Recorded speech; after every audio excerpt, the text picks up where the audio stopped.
Hi everyone. So, yesterday I bought a new car. It's not particularly unique, especially in the realm of my cars because it's a Miata, and I didn't really mean to buy it. I buy a lot of rebuild cars on Copart, not sponsored, just happens to be easy for me. And if you know, you can bid up to $1,000 without even putting in a deposit. And so I did that on a 91 Miata with 140,000 miles and not listed as run and drive, even though the damage isn't too bad to the rear driver quarter. So I didn't really intend to buy it because I'll bid a car up to 1,000 because I can, and it's fun. But then usually, auction goes live, or even before that, somebody will outbid that. This time they didn't, so I won the car for 1,000 after fees and delivery, which delivery for me is about 30 miles from the location. Hits me up at about $1,668 for this car. You can find a probably fairly beat up working 91 Miata for this, especially in Arizona. We got a lot of them out here. And this one has quite a few mods which will make it worth it, and the fix should be pretty easy. I noticed as I was looking at the listing yesterday that it doesn't run and drive, not because of anything mechanical. Maybe there's a control arm bent on the rear driver wheel, but it doesn't run and drive because I noticed on the window it's written that it has broken keys, and sure enough, when you look at the keys that are locked on the steering column, they're broken. They're about that big as far as actual key part. So that'll be an interesting problem to solve.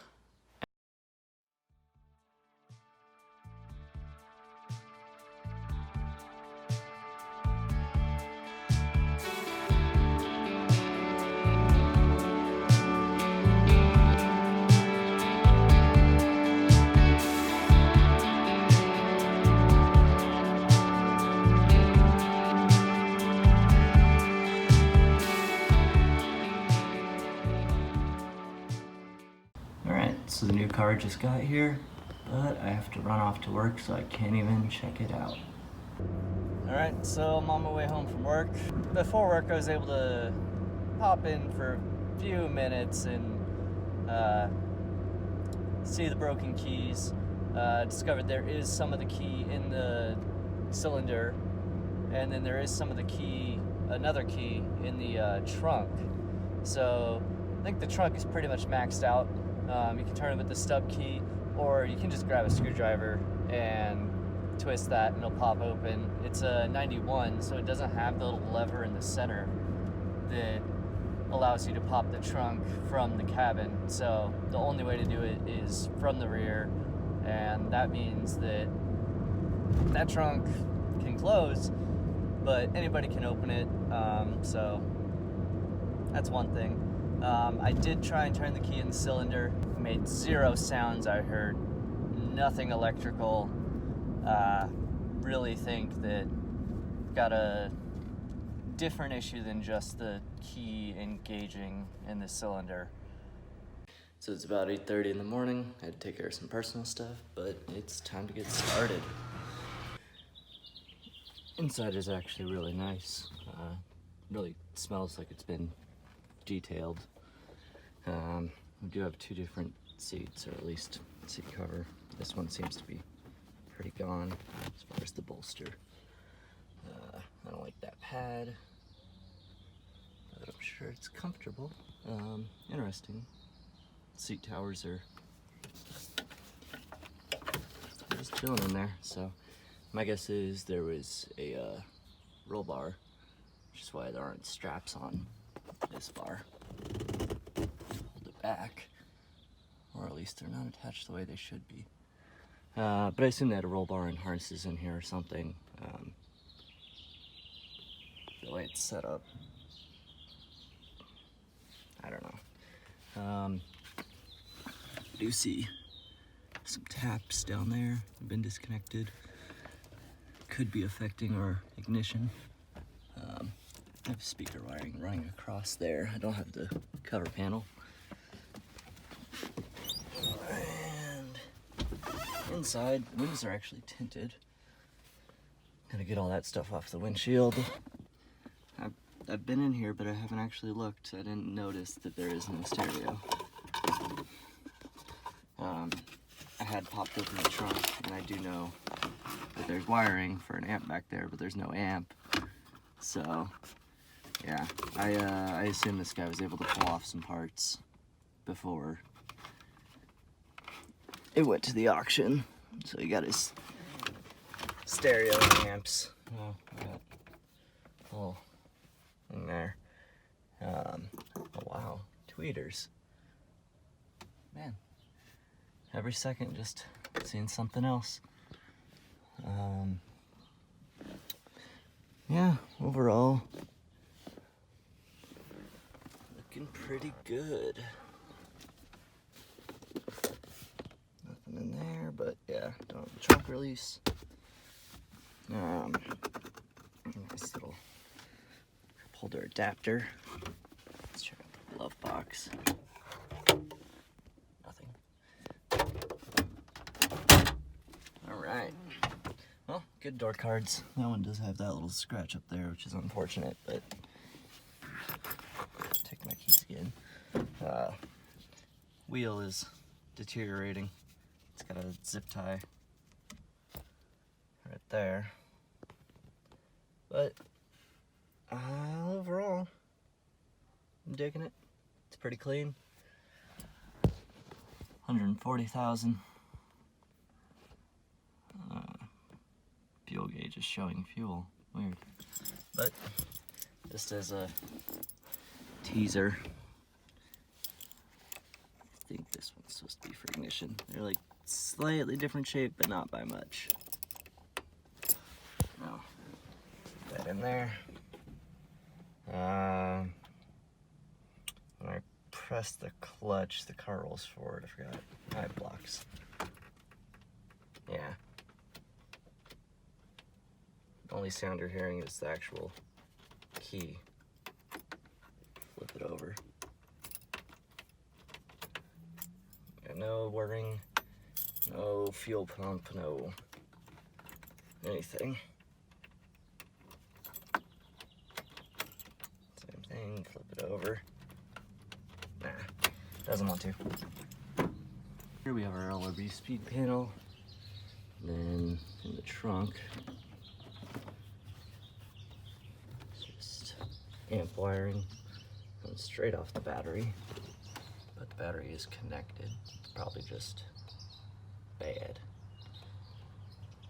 The post isn't on there all the way, very well anyway. Yeah, that battery looks pretty well done. Nothing unusual other than that. It's got the carpet, doesn't have its spare, doesn't have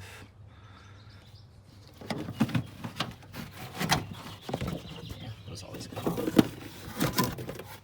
Yep, no jack, no spare. Be ripping all this out. No. Next owner can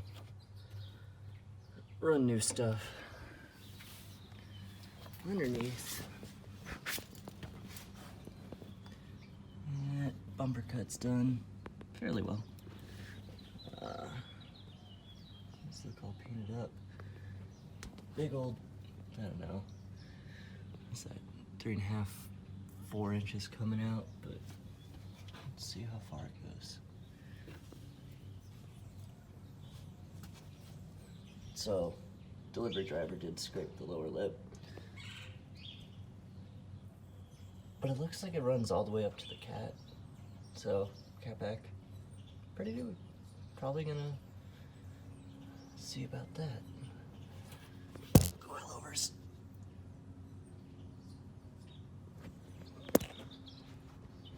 Top of the coilovers. I don't know. I think based off color, might be Yokona's. but we got the road grids. That's where it was hit. But it's holding there. It's held there. Just a little off balance probably. Honestly, with the camera, I'm not sure if anything was damaged under here.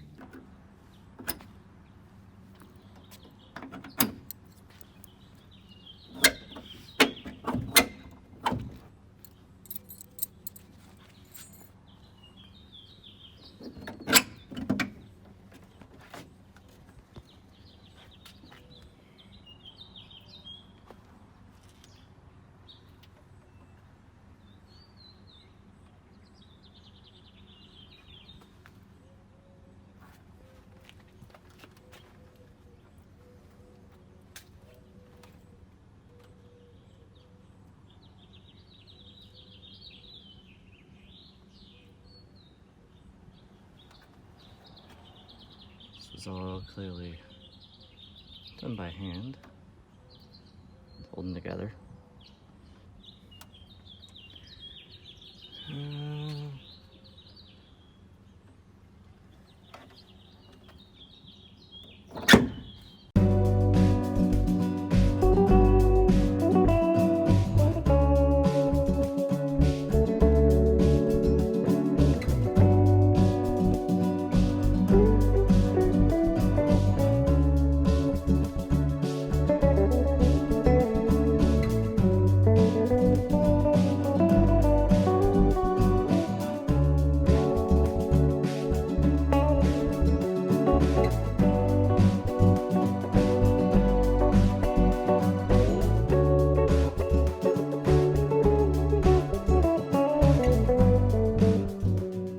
We swapped out. I heard some clicking while I was attaching the positive cable, so I think that might do it.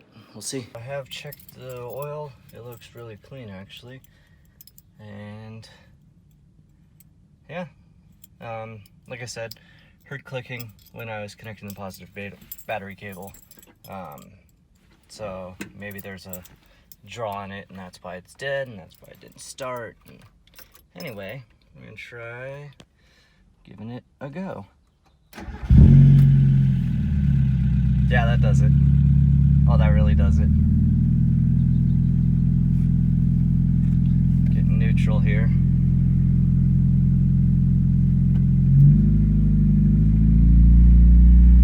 Ooh, I like that sound. That is not too bad. All right.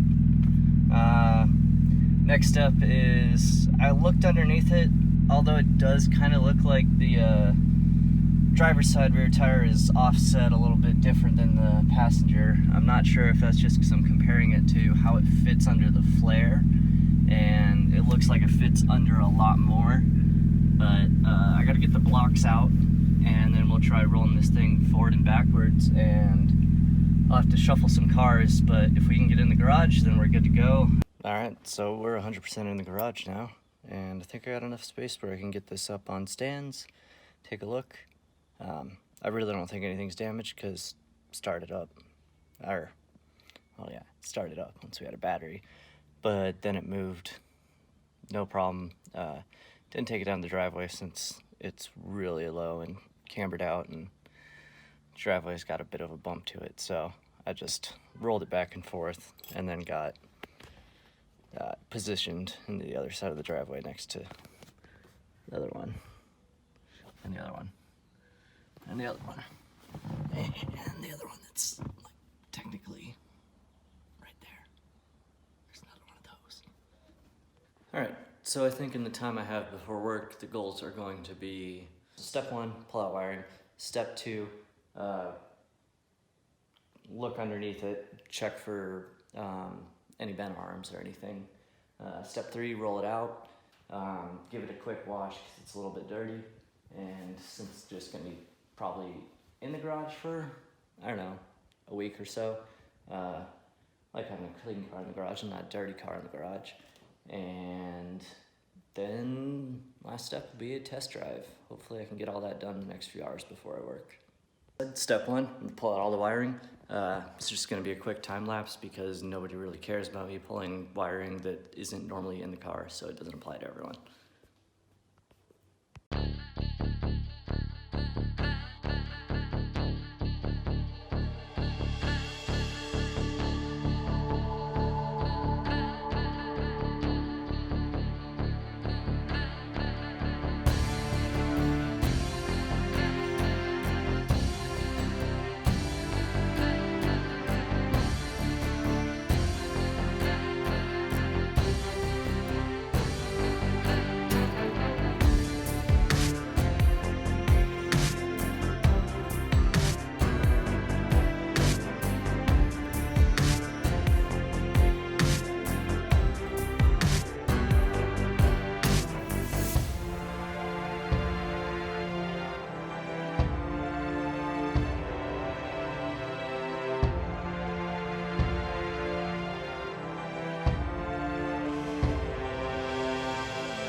So I took a minute and used isopropyl alcohol to get just the sticker and markings off, so when I pull it out to wash, it's a cleaner, functional looking car.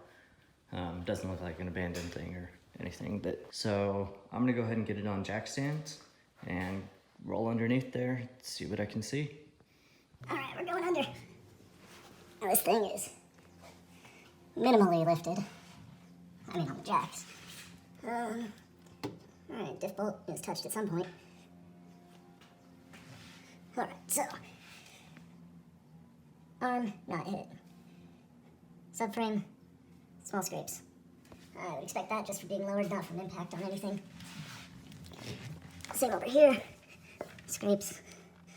And a nice size rock just chilling right there.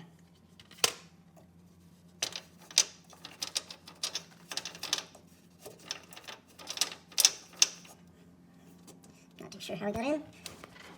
Not too sure how to get it out. Preferably not on my face.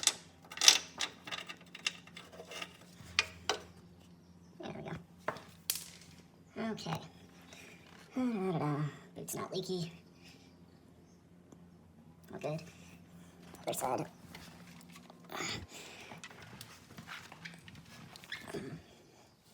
About the same about it. Pretty dry. See if we can see. That side seems good too. Whole thing's straight. That might be a kink. Right. I think that might be an unnatural kink in the arm. If it would decide to focus. Kind of bent in there. So, other side. That'd be the part behind the knuckle. Yeah, that one's a lot different. That one you can tell it's entirely straight, as intended. Dang. Not 100% sure I want to take it out now. It's not bad. It's definitely pulling the wheel funny. Brake line's good. Looking around, it looks like, yeah, the boot on this side is separated. Let me see if I can get light and video. Oh yeah. Alright, so the new boot for the CV. That's definitely recent because that's just a little bit of buildup. That's not what I've done to things. Alright, so again, I saw exhaust, or catback. Cat actually doesn't look really stock at all. Looks a little different. Or at least it's new. Let's see, drive shaft. We're good. We're straight. Thing's fine. Now we can shine a little more light on the frame rails. They're beat up. That's kind of typical. Not at all unexpected. Other one looks better. It's got its own little dent there and on there.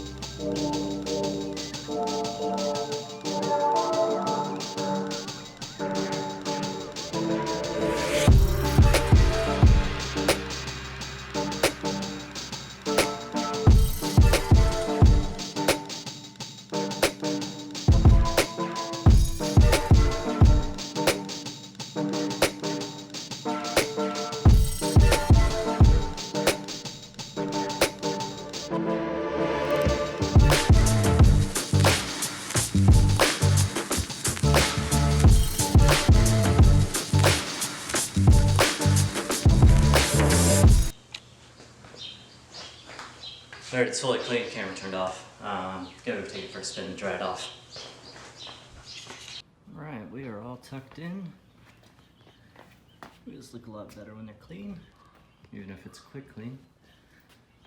Top could be scrubbed better, but overall, everything's looking good. Took it around the block. Didn't really notice the bent control arm or the torn CV. Of course, that could get worse in a very short amount of time. But yeah, the bent control arm I don't think really affects driving. I mean, I only went up to 20 or so. Stayed in second gear. Sounds really good. So I think it's just get it replaced before I go any faster than that. And look at getting things like that out of the way of the tire so I don't hurt it going over a bump. Got it in and out of the driveway fine though. Didn't hear the exhaust scrape, but don't know if I could hear it over the exhaust itself, so.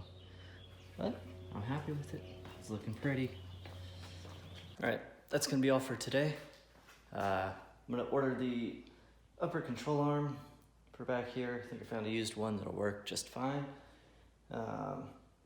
Gotta get some of the cheap fender flares and